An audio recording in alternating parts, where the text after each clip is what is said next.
Hello, నమస్తే అండి. గాజుల గౌరి నవల 16వ భాగానికి స్వాగతం అండి. ఆ రోజు నరక చతుర్దశి. చాలా సంవత్సరాల తర్వాత పిల్లలు వారి పిల్లలతో ఇల్లు కళకళలాడింది. ఈశ్వరు, రోహిత్ రాజమండ్రి వెళ్ళి బాణాసంచ, ఇంటి అలంకరణకు కావలసిన మిర్చి బల్బులు, మిఠాయిలు, పువ్వులు, పండ్లు, పిల్లలకి పెద్దలకి బట్టలు అన్నీ కొని తెచ్చారు.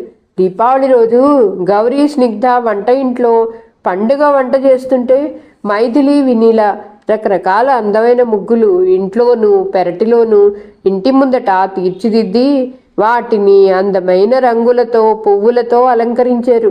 అందమైన ఆ రంగవల్లుల నడుమ ఇత్తడి, వెండి కుందుల్లోనూ మట్టి ప్రమిదలతో దీపాలు వెలిగించారు.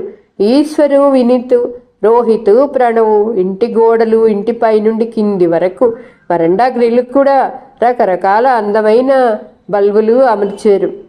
వారికి ఈశ్వర్ అన్ని సలహాలు, సూచనలు ఇచ్చాడు.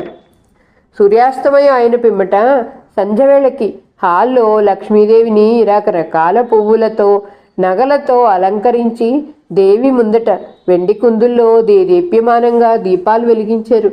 అమ్మవారి ముందర పెద్ద వెండి గిన్నెల్లో పసుపు, కుంకుమ, కొన్ని చిల్లర నాణాలు పోసి ఉంచారు.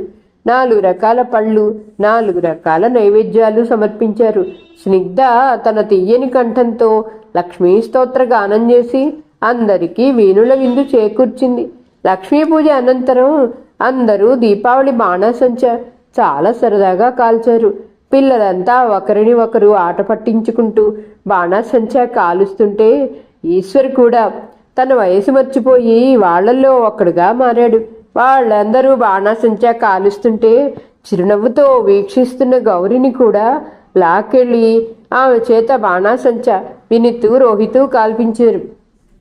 రాత్రి 10 గంటల వరకు ఆనందంగా గడిపారు. వీళ్ళ ఆనందానికి వాళ్ళు వెలిగించిన దీపావళి దివ్యలు, ఇంటికి అలంకరించిన బల్బుల తోరణాలు మీ ఆనందానికి మేము సంతోషిస్తున్నాం అన్నట్లుగా గాలికి కదిలాయి. బాణసంచా కాల్చిన తర్వాత మిఠాయిలు అందరూ తినడంతో గౌరీ, ఈశ్వర్ల ఇంట ఆనంద దీపావళి సంతోషంగా ముగిసింది. దీపావళి మరుసటి రోజు వినీత్ కొంచెం రోజులు వినీల పుట్టిల్లు విజయవాడ కనుక ప్రేమ్ని, వినీల్ని అక్కడ దింపి మరుసటి రోజు వచ్చేస్తానని వెళ్ళాడు. అదే రోజు సాయంత్రం స్నిగ్ధ వాళ్ళ అమ్మ నాన్నలది ఖమ్మం. రోహిత్ కూడా స్నిగ్ధ, అక్షరల్ని పుట్టింట్లో దింపి మరుసటి రోజు వస్తానని వెళ్ళాడు.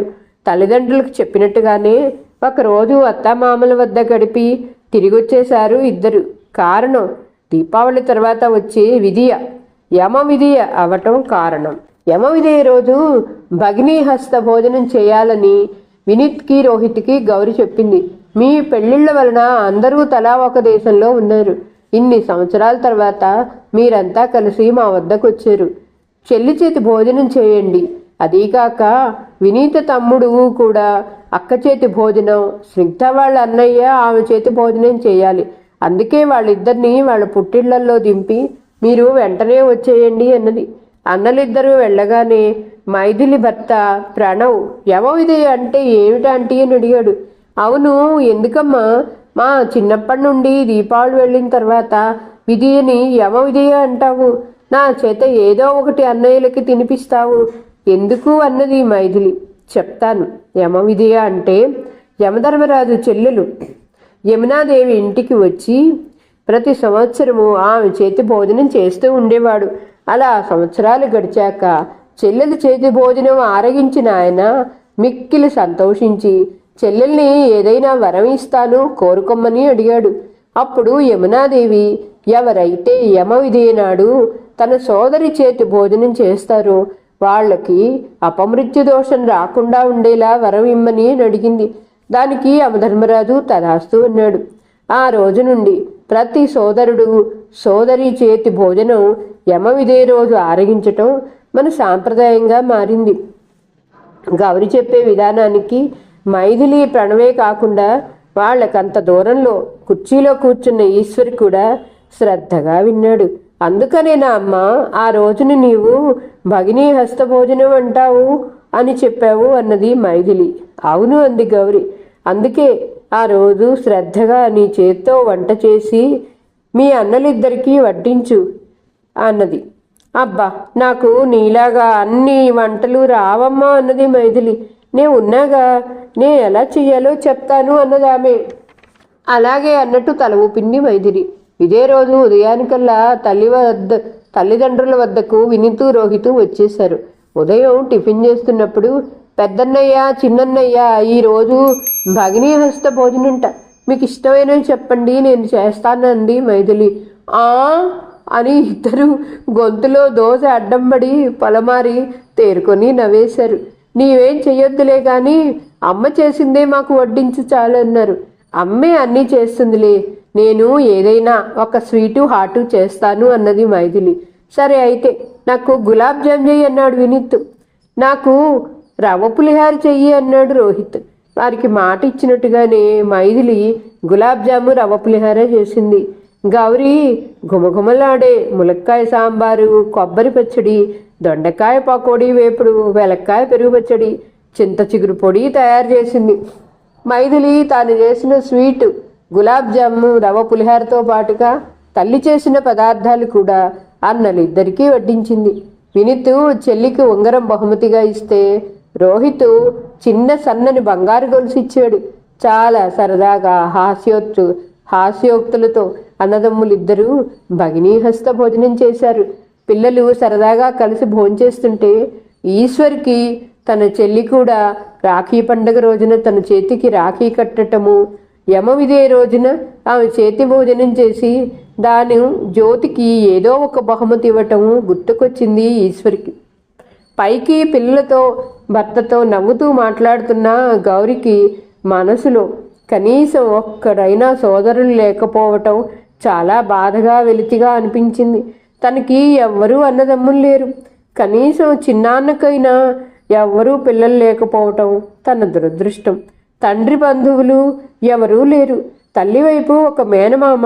తన తల్లి పెళ్ళైన కొద్ది రోజులకే విషజ్వరంతో చనిపోయాట.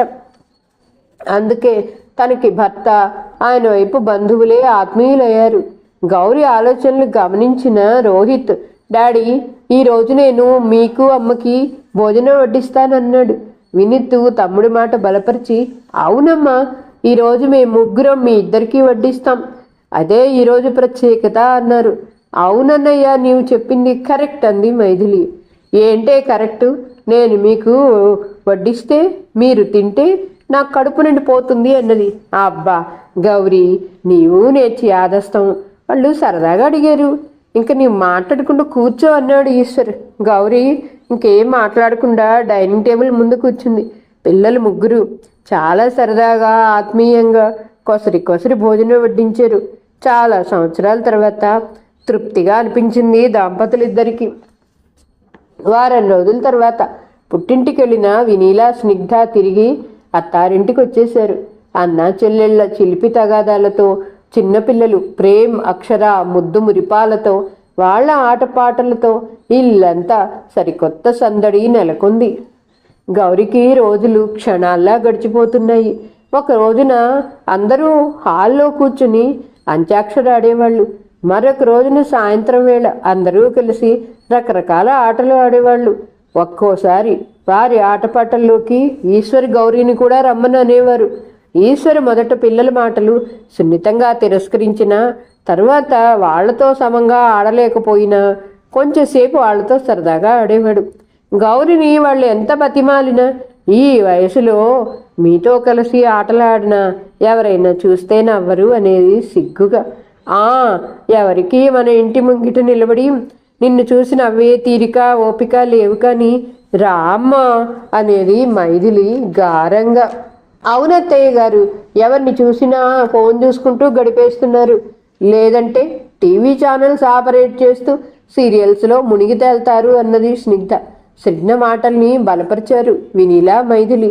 అవును గౌరీ, వీధిలో ఎక్కడైనా ఏదైనా అమ్ముకునేవారు తప్పించి తిరిగే మనుషులు ఎక్కడైనా కనిపిస్తున్నారా అన్నాడు ఈశ్వర్. అతని మాటలు నిజమే అనిపించాయి గౌరికి. ఇదిగో, నీవు చేసిన పిండి వంటలు మేము తినాలంటే నీవు మాతో కలిసి ఆడాల్సిందే అన్నాడు రోహిత్ గారంగా. చిన్నాన్న మాటల్ని బలపరిచారు ప్రేమ్, అక్షర. అంతటితో ఆగకుండా గౌరి 2 చేతులు ఇద్దరూ పట్టుకుని రా నాన్నమ్మ అని ఆమెని బలవంతంగా లాక్కొచ్చారు. సరేలే పదండి అని గౌరీ చేస్తున్న పని పక్కన పెట్టి వాళ్ళ వద్దకు వచ్చింది. ఏం ఆటలాడదని చెప్పండి మరి అన్నది. దాగుడు మూతలు అన్నది అక్షర. పాప ఆట ఆడతాను అంటానికి కారణం తల్లి తండ్రి అక్షరతో ఎక్కువగా ఆడే ఆట అదే కనుక.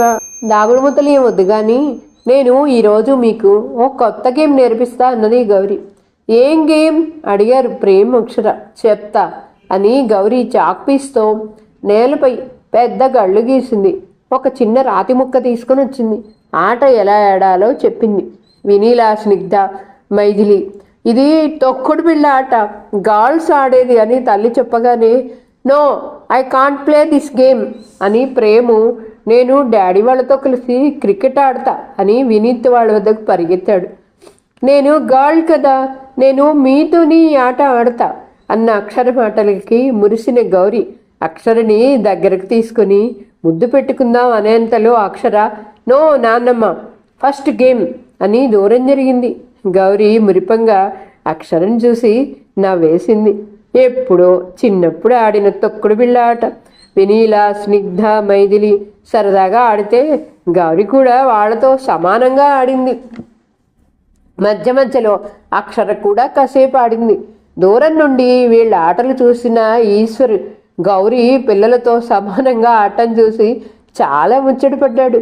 ఇలా వారం రోజులు ఆనందంగా క్షణాలు గడుస్తున్నా ఆ రోజు రాత్రి అందరూ భోంచేస్తుంటే గౌరీ, స్నిగ్ధ వాళ్ళకి కావలసినవి వడ్డిస్తున్నారు. ఇంతలో రోహిత్ అందరం కలిసి ఎక్కడికైనా వెళ్ళాలనుకున్నాం కదా, అప్పుడే మనం ఇక్కడికి వచ్చి 15 రోజులైంది, ఇంకా 15 రోజులేగా మనం వెళ్ళవలసిన టైం ఉన్నది అన్నాడు.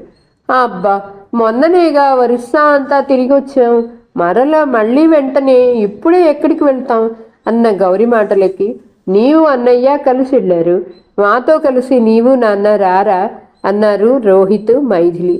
ఈసారి నేను మైథిలి మిమ్మల్ని తీసుకెళ్తాం అన్నాడు రోహిత్. ఎలాగూ నేను ఏనాడు నిన్నెక్కడికి తీసుకెళ్ళలేదు, పిల్లలైనా తీసుకెళ్తామంటే ఒప్పుకోక ఏమిటి నీ అభ్యంతరం అన్నట్టుగా గౌరిని చూశాడు ఈశ్వర్. సరేలేరా అమ్మ అంటే అలాగే అంటుంది కానీ ఎక్కడికి ఎప్పుడు వెళ్ళాలో మీరే ప్లాన్ చేయండి అన్నాడు. ఇక అప్పటి నుండి గంట సేపు ఎక్కడికి వెళ్ళాలనే చర్చ తిరిగింది. తలా ఒక చోటు చెప్పారు. ఒకళ్ళు చెప్పింది ఒకళ్ళకి నచ్చలేదు. అందుకే గౌరిని అమ్మా ఎక్కడికి వెళ్దాం నీవే చెప్పు అన్నారు. నేనా అన్నది గౌరీ గాబరాగా. అవును నీవే అన్నారు వినీత్, రోహిత్. మైథిలి వారికి వంత పాడింది. అడక్కడక్క ఈవిడనే అడిగారు. కనీసం ఊళ్ళ పేర్లు కూడా చెప్పలేని ఈవిడ ఏం చెప్తుంది చూద్దాం అనుకుంది వినీల. సరే అయితే నేను చెప్పే ఊరే వెళ్ళాలి మరి అన్నది గౌరీ. తప్పకుండా అక్కడికే వెళ్దాం, చెప్పు త్వరగా మరి అన్నారు వాళ్ళందరూ. హంపి అన్నది గౌరీ. సరే కర్ణాటకలో చోటు తగిన ప్రదేశాలన్నీ చూద్దాం అన్నాడు వినీత్. సరేలే ఇంక లేవండి, 11 గంటలు దాటుతుంది, వెళ్ళి పడుకోండి అన్న గౌరీ మాటలకి అందరూ వాళ్ళ గదుల్లోకి నడిచారు. గౌరీ మనకు పెళ్ళైనప్పటి నుండి హంపి చూడాలనే నీ కోరిక, మనకి పెళ్ళయి ఇన్ని సంవత్సరాలు గడిచినా నేను నీ కోరిక తీర్చనే లేదు కదా, అందుకే పిల్లలు ఎక్కడికి వెళదాం అనగానే హంపి అనేసావు అన్నాడు ఈశ్వర్. అది కాదండి, హంపి చూడాలనేది నా చిరకాల వాంఛ, అది మనసులో ఎన్నో సంవత్సరాలుగా తీరని కోరికగా మిగిలిపోయింది. మీతో కలిసి హంపి చూడాలని మనకి పెళ్ళైనప్పటి నుండి నా కోరిక. మన పెళ్ళైనప్పటి నుండి పిల్లలు వారి మంచి చెడ్డలు చూడటము, వారి ఆరోగ్య సంరక్షణ, తర్వాత వాళ్ళ చదువులు, పెళ్ళిళ్ళు, పోని ఇప్పుడైనా వెడదామంటే పిల్లలు తోడలేకుండా అలాంటి ప్రదేశాలకి వెళ్ళే వయసా మనది అన్నది.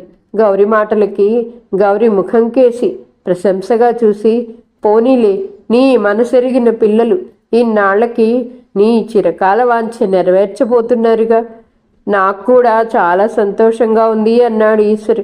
భర్త మాటలకి గౌరీ అవును అన్నట్లు చూసింది. పిల్లలు అన్నట్లుగానే 4 రోజుల తర్వాత అందరూ కలిసి కర్ణాటక వెళ్ళారు.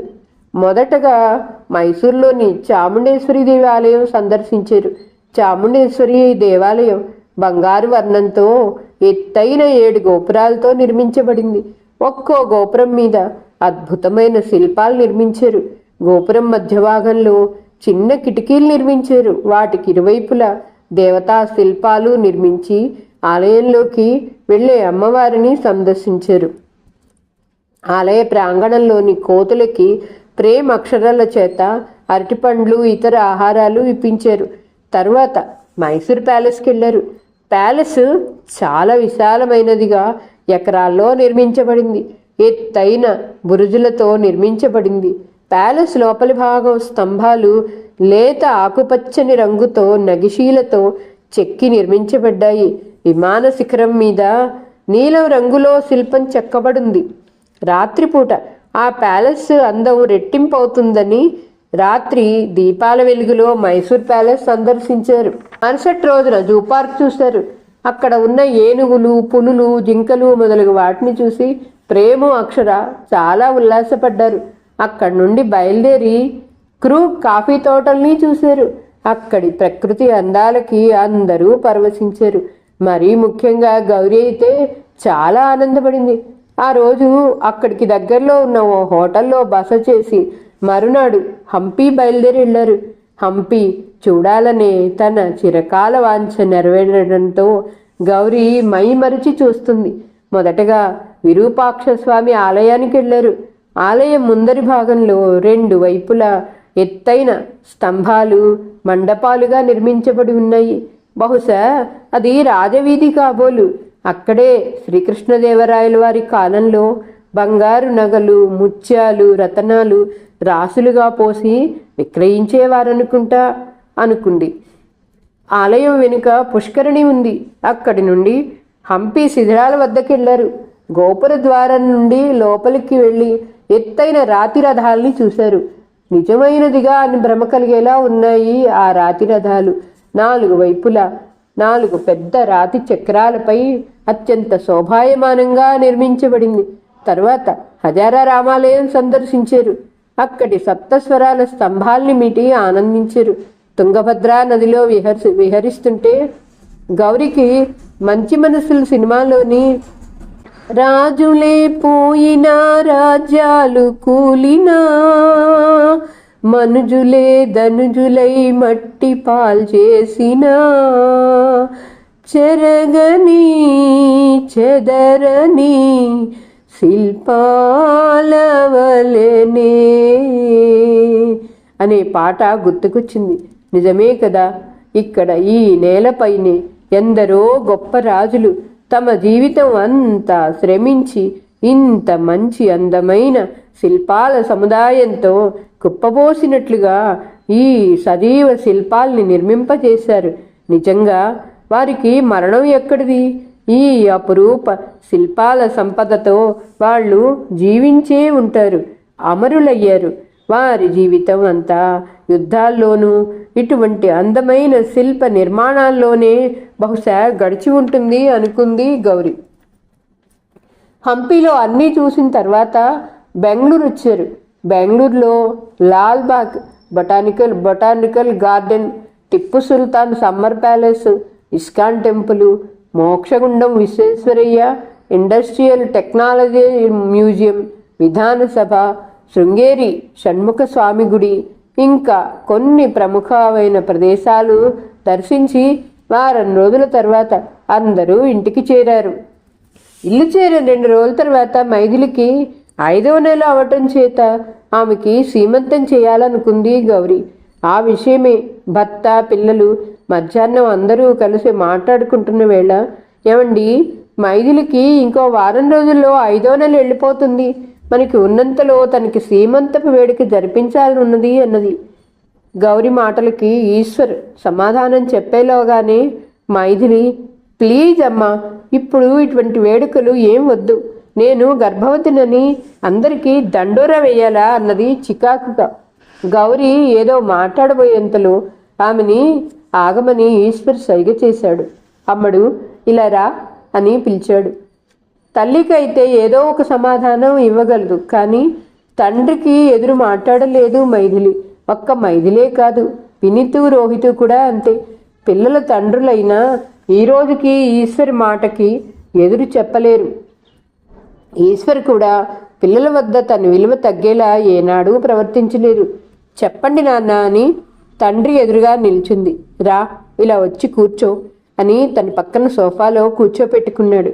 చెప్పండి అన్నట్టు చూసింది. గర్భవతి అయిన స్త్రీకి సీమంతపు వేడుక చేసేది నీవు గర్భవతివని ఊరంతా దండోరా వేయటానికి కాదు, నీవు సుఖంగా ప్రసవించి పండంటి బిడ్డకి జన్మనివ్వాలని అందరూ నిన్ను దీవిస్తే ఆ దీవెనలే నీకు నీ కడుపులోని బిడ్డకు శ్రీరామరక్ష అవుతాయని. అయినా అందరినీ పిలిచి ఆర్భాటంగా ఏం చెయ్యం, సరేనా అన్నాడు. ఎలాగో అందరం చాలా సంవత్సరాల తర్వాత కలిసాం, ఈ రూపంగా ఒక వేడుక జరుపుకుంటాం. మొన్న దీపావళి జరుపుకోలేదా? అంతే అన్నది గౌరి. మరైతే గాజులు వేయటం, చల్లివిడి పెట్టి ఇవన్నీ హడావిడి వద్దు అన్నది మైథిలి గారాబంగా. ఈరోజు కదా ఇంతటితో సమాప్తమండి. మరలా తర్వాయి భాగంతో కలుద్దాం.